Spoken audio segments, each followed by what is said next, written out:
Muhammad is documented as having engaged as a diplomat during his propagation of Islam and leadership over the growing Muslim Ummah. He established a method of communication with other tribal and national leaders through letters, assigned envoys, or by visiting them personally, such as at Taif.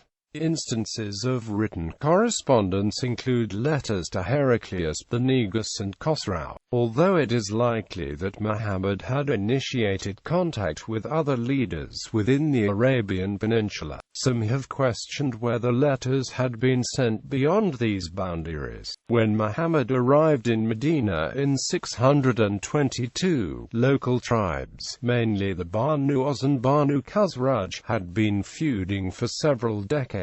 Muhammad addressed this by establishing the Constitution of Medina, a document which regulated interactions between the different factions to which the respective parties agreed. This was a different role for him, as he had remained only a religious figure during his time in Mecca. The result was the eventual formation of a united community in Medina, as well as the political supremacy of Muhammad. Muhammad also participated in agreements and pledges such as pledges of al-Aqaba, the Treaty of Adobea, and the Pledge of the Tree. He reportedly used a silver seal on letters sent to other notable leaders who were requested to convert to Islam.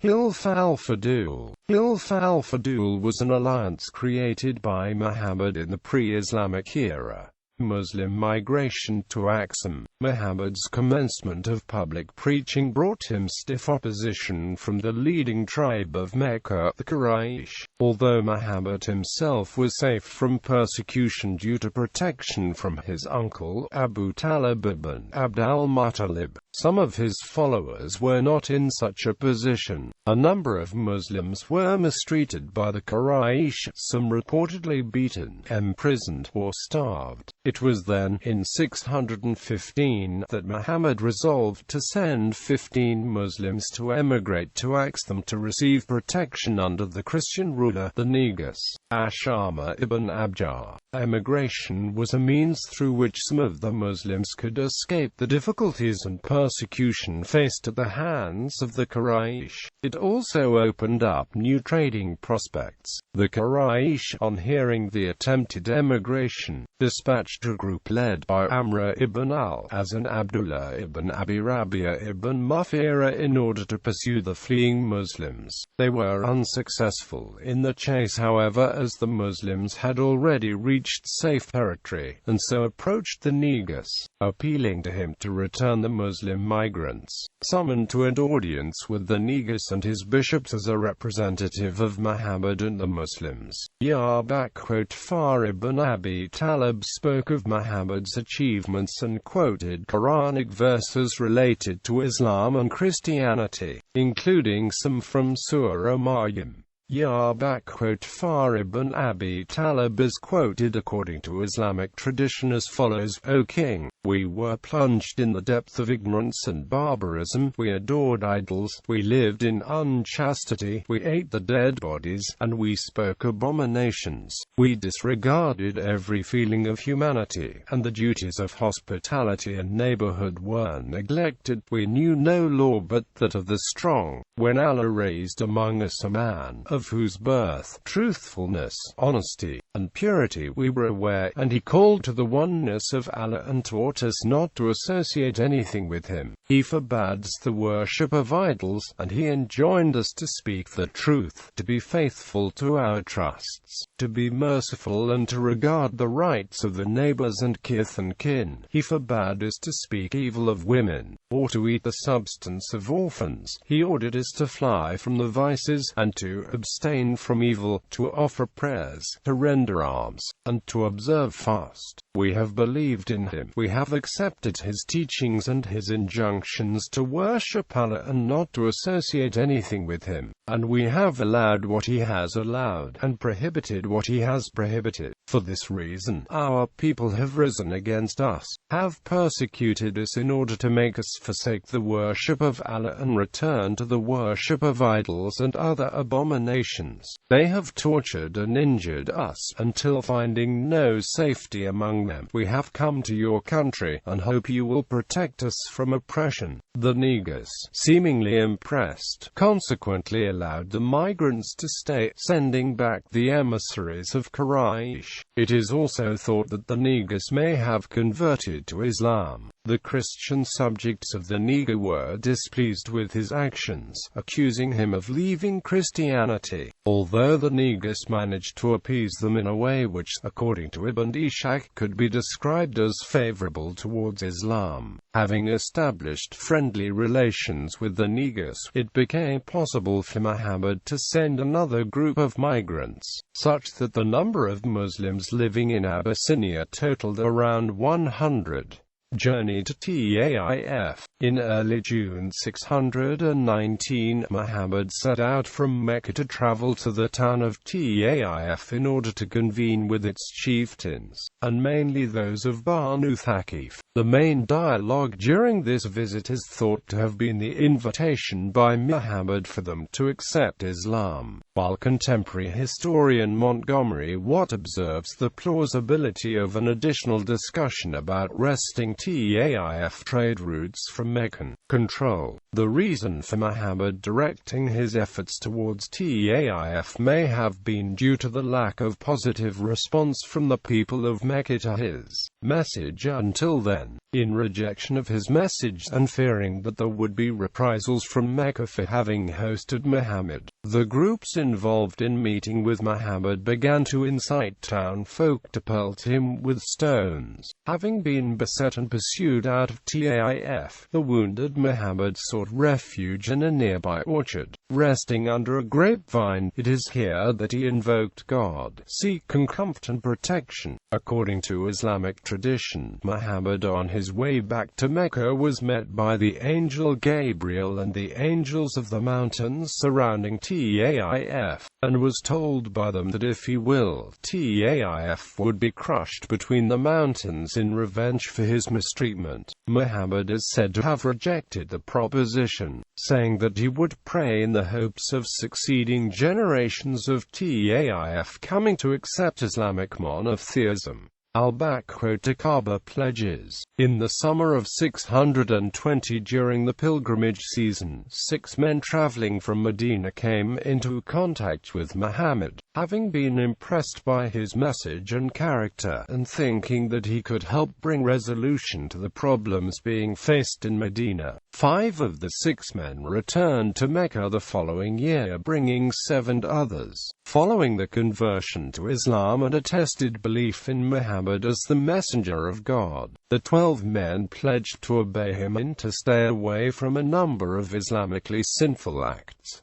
This was known as the First Pledge of Al-Kaaba. Following the pledge, Muhammad decided to send a Muslim ambassador, Abibun to Medina in order to teach people about Islam and invite them to it. Converts to Islam came from nearly all Arab tribes present in Medina, such that by June of the subsequent year there were 75 Muslims coming to Mecca for pilgrimage and to meet Muhammad. Meeting him secretly by night, the group made what was known as the Second Pledge of Al-Kaaba, or the Pledge of War. Conditions of the pledge, many of which similar to the first, included obedience to Muhammad, enjoining good and forbidding evil, as well as responding to the call to arms when required. Some Western academics are noted to have questioned whether or not a second pledge had taken place, although Watt argues that there must have been several meetings between the pilgrims and Muhammad on which the basis of his move to Medina could be agreed upon. Reformation of Medina. Medinan society prior to Muslim migration. The demography of Medina before Muslim migration consisted mainly of 2 pagan Arab tribes, the Banu Oz and the Banu Khosrau, and at least 3 Jewish tribes, Kanoka, Nadir, and Kariza. Medinan society, for perhaps decades, had been scarred by feuds between the two main Arab tribes and the subclans. The Jewish tribes had at times formed their own alliances with either one of the Arab tribes. The oppressive policy of the Khosrau, who at the time had assumed control over Medina, forced the Jewish tribes, Negus and Khosrau, into an alliance with the Aus, who had been significantly weakened. The culmination of this was the Battle of Bu'ath in 617, in which the Khosrau and their allies, Kanoka, has been soundly defeated by the coalition of Aus and its supporters. Although formal combat between the two clans had ended, hostilities between them continued even up until Muhammad's arrival in Medina. Muhammad had been invited by some Medinans, who had been impressed by his religious preaching and manifest trustworthiness,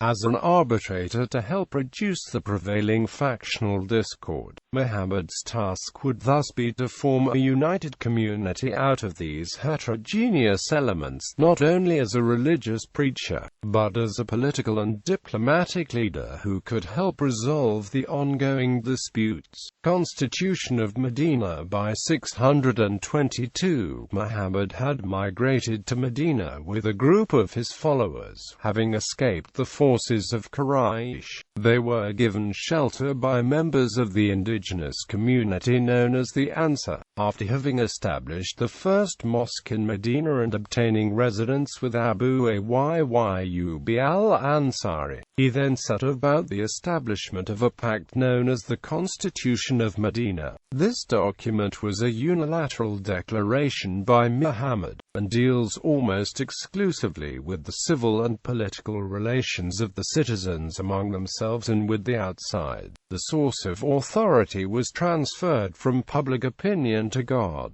Bernard Lewis writes, the community at Medina became a new kind of tribe with Muhammad as its sheikh, while at the same time having a religious character. Watt argues that Muhammad's authority had not extended over the entirety of Medina at this time, such that in reality he was only the religious leader of Medina, and his political influence would only become significant after the Battle of Badr in 624. Lewis opines that Muhammad's assumption of the role of statesman was a means through which the objectives of prophethood could be achieved. The constitution, although recently signed, was soon to be rendered obsolete due to the rapidly changing conditions in Medina, with certain tribes having been accused of breaching the terms of agreement. Impact. The signing of the constitution could be seen as indicating the formation of a united community, in ways similar to a federation of nomadic clans and tribes, as the signatories were bound together by solemn agreement. The community, however, now also had a religious basis.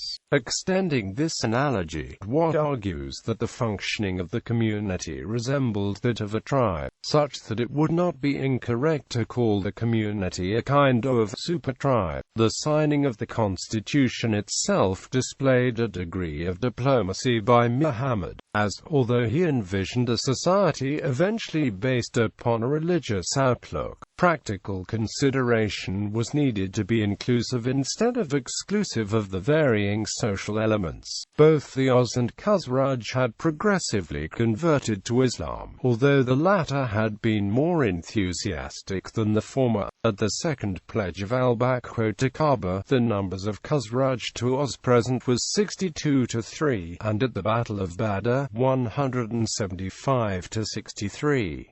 Subsequently, the hostility between the Aus and Khosrau gradually diminished and became unheard of after Muhammad's death. According to Muslim scholar al-Mubarakpuri, the spirit of brotherhood, as insisted by Muhammad amongst Muslims, was the means through which a new society would be shaped. The result was Muhammad's increasing influence in Medina, although he was most probably only considered a political force after the Battle of Badr, more so after the Battle of Uhud, where he was clearly in political ascendancy. To attain complete control over Medina, Muhammad would have to exercise considerable political and military skills, as well as religious skills over the coming years.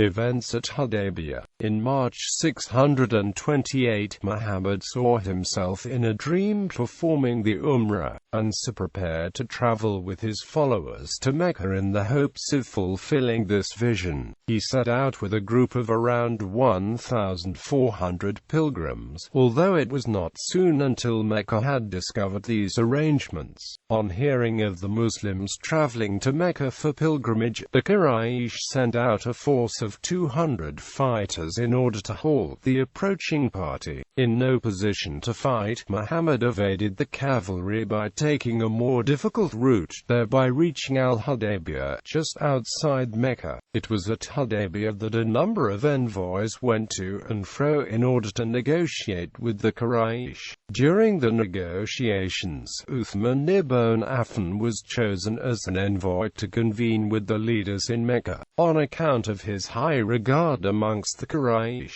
On his entry into Mecca, rumors ignited that Uthman had subsequently been murdered by the Quraysh. Muhammad responded by calling upon the pilgrims to make a pledge not to flee if the situation descended into war with Mecca. This pledge became known as the Pledge of Good Pleasure, or the Pledge under the Tree.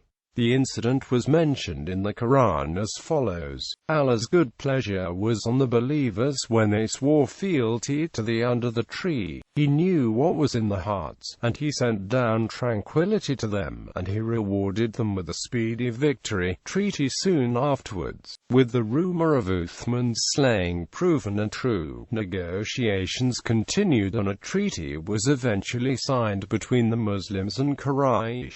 Conditions of the treaty included the Muslims' postponement of the lesser pilgrimage until the following year, a pact of mutual non-aggression between the parties, and a promise by Muhammad to return any member of Quraysh fleeing from Mecca without the permission of the parent or guardian, even if they be Muslim. Some of Muhammad's followers were upset by this agreement, as they had insisted that they should complete the pilgrimage they had set out for. Following the signing of the treaty, Muhammad and the pilgrims sacrificed the animals they had brought for it, and proceeded to return to Medina. It was only later that Muhammad's followers would realize the benefit behind this treaty. These benefits, according to Islamic historian Bull, included the inducing of the Meccans to recognize Muhammad as an equal, a cessation of military activity, boding well for the future, and gaining the admiration of Meccans who were impressed by the incorporation of the pilgrimage rituals. The treaty was set to expire after 10 years, but was broken after only 10 months.